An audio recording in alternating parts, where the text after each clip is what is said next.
ကားပတိပြတ်တော့မယ်ဆိုရင်ဒီလက္ခဏာ၅ချက်ကိုကြိုပြပါလေမတိထားရင်လမ်းထဲမှာကားလို့မရဖြစ်နိုင်ပါတယ်အားလုံးပဲပင်လာပါအော်တိုရှဲကနေကြိုဆိုလိုက်ပါဘက်ထရီပြတ်ခါနီးရင်ဒီလက္ခဏာ၅ချက်ကိုတတိထားပါအင်ဂျင်တို့ကခတ်လာတယ်ပြီးလက်တဲ့ချိန်သို့မဟုတ်စတာဘော်တို့နှိမ့်တဲ့အချိန်အင်ဂျင်ကနှိမ့်နှိမ့်လည်ပြီးမှနှိုးတယ်ဆိုရင်ပတိအားကျလာနိုင်ပါတယ်ဒက်စပုတ်မှာပတိဝင်နေလိုက်နင်းလာတယ်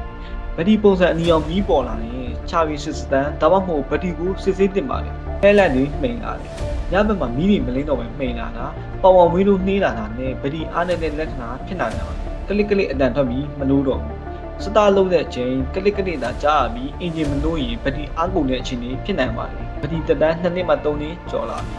ပုံမှန်အသုံးပြုတဲ့ပတိအများစုက2နှစ်မှ3နှစ်အတွင်းစမ်းဆောင်ရင်ရောက်လာနိုင်တာကြောင့်စစ်ဆေးတင်ပါတယ်ဒီလက္ခဏာတွေကတခုခုရှိနေပြီဆိုရင်ပတိကိုစစ်ဆေးပြီးလိုအပ်ရင်အချိန်ပြီးလဲလေပါဒီဗီဒီယိုကတစ်သက်အသုံးဝင်မယ်ဆိုရင် net share လုပ်ထားပေးပါနေတဲ့ကားနိုးလေးအသစ်တွေတင်ပေးမှာမဟုတ်လို့ auto share ကို follow လုပ်ထားပေးပါဦး